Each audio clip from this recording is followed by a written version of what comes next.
सभी को नमस्कार, जय हिंद साथियों। जैसा कि आप देख रहे हैं, सरकारी कर्मचारियों को नई राहत। दो बड़े फैसले एनपीएस ओपीएस से जुड़े हैं, नए नियम। तो देख लेते हैं, खबर पर बने रहिए और अंत तक जरूर देखें। सरकारी कर्मचारियों के लिए बड़े बदलाव, एनपीएस ओपीएस रिटायरमेंट और वीआरएस के 4 नए नियम लागू। अब कौन से ऐसे 4 नियम है एनपीएस ओपीएस को लेकर और वीआरएस से संबंधित, इसमें देखेंगे। केंद्र सरकार ने हाल ही में सरकारी कर्मचारियों के लिए पेंशन और रिटायरमेंट से जुड़े नियमों में कई महत्वपूर्ण बदलाव किए हैं। इन नए नियमों का उद्देश्य कर्मचारियों को बेहतर सामाजिक सुरक्षा प्रदान करना और पेंशन व्यवस्था को आर्थिक रूप से टिकाऊ बनाना है। इन बदलावों में यूनिफाइड पेंशन स्कीम यानी यूपीएस, नेशनल पेंशन सिस्टम यानी एनपीएस में संशोधन, रिटायर्ड उम्र में बदलाव और वॉलेंट्री रिटायरमेंट स्कीम वीआरएस के नए नियम शामिल हैं। इन सभी के बारे में बात की गई है इसमें। तो इन नए नियमों से लगभग 23 लाख केंद्रीय कर्मचारी को सीधा फायदा होने की उम्मीद है। अगर राज्य सरकारें भी इन नियमों को अपनाती हैं तो यह संख्या बढ़कर 90 लाख तक पहुंच सकती है। आइए इन नए नियमों के बारे में विस्तार से जानें और समझें कि इनका कर्मचारी पर क्या असर होगा। सरकारी कर्मचारी के लिए नए पेंशन नियम एक नज़र में। विवरण जानकारी। योजना का नाम यूनिफाइड पेंशन स्कीम यानी यूपीएस। आगे हैं। लागू होने की तिथि 1 अप्रैल 2025। लाभार्थी हैं केंद्र सरकार के कर्मचारी। केंद्र का योगदान वेतन का 10% और सरकार का योगदान वेतन का 18.5%। गारंटीड पेंशन यानी आखिरी 12 महीने के औसत वेतन का 50%। न्यूनतम पेंशन 10,000 रुपये प्रति माह। वीआरएस के बारे में बात कर लें तो 20 साल की सेवा के बाद वीआरएस की बात हुई। यूनिफाइड पेंशन स्कीम एनपीएस और ओपीएस का बेहतर मिश्रण। यूनिफाइड पेंशन स्कीम यानी यूपीएस पुरानी पेंशन योजना ओपीएस और नई पेंशन योजना एनपीएस का एक संतुलित मिश्रण है। इस योजना की मुख्य विशेषताएं हैं। गारंटीड पेंशन कर्मचारियों को आखिरी 12 महीने के औसत वेतन का 50% पेंशन के रूप में मिलेगा। न्यूनतम सेवा अवधि कम से कम 25 साल की सेवा पूरी करने पर यह लाभ मिलेगा। महंगाई भत्ता पेंशन राशि महंगाई दर से जुड़ी रहेगी और समय समय पर बढ़ेगी। फैमिली पेंशन कर्मचारी की मृत्यु पर उसके परिवार को 60% पेंशन मिलेगी। न्यूनतम पेंशन कम से कम 10 साल की सेवा पर 10,000 रुपये मासिक पेंशन सुनिश्चित। योगदान कर्मचारी अपने वेतन का 10% और सरकार 18.5% योगदान देगी। यूपीएस 1 अप्रैल 2025 से लागू होगी। इससे कर्मचारियों को ओपीएस की सुरक्षा और एनपीएस के निवेश लाभ दोनों मिलेंगे। नेशनल पेंशन सिस्टम में महत्वपूर्ण बदलाव। एनपीएस में भी कुछ महत्वपूर्ण बदलाव किए गए हैं। सरकार का योगदान 14% से बढ़ाकर 18.5% किया गया है। कर्मचारियों का योगदान 10% पर बरकरार रहेगा। एनपीएस खाते में जमा राशि पर टैक्स छूट जारी रहेगी।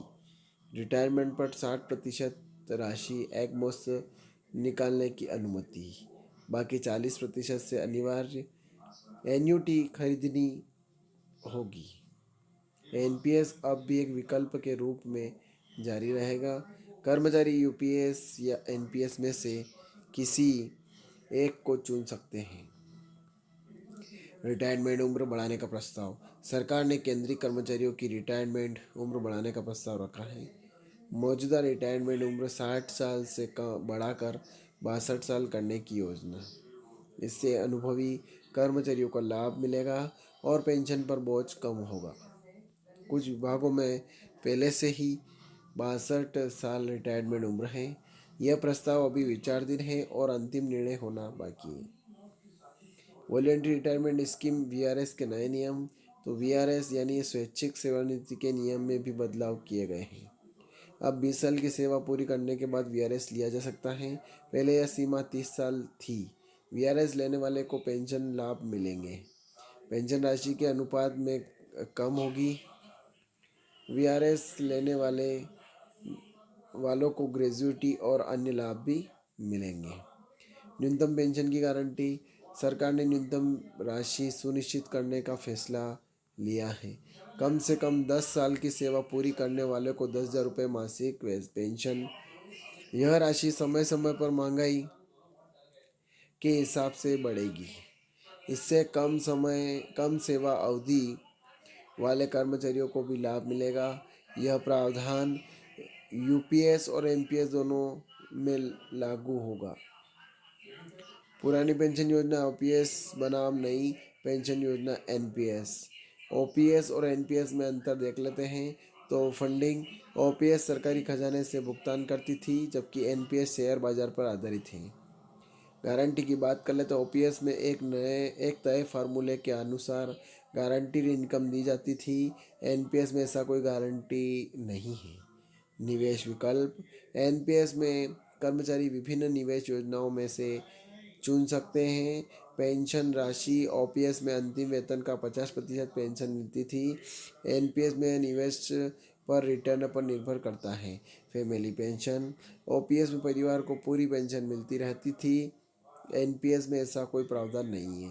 नए नियमों का कर्मचारियों पर प्रभाव। इन नए नियमों से कर्मचारियों को कई फायदे होंगे।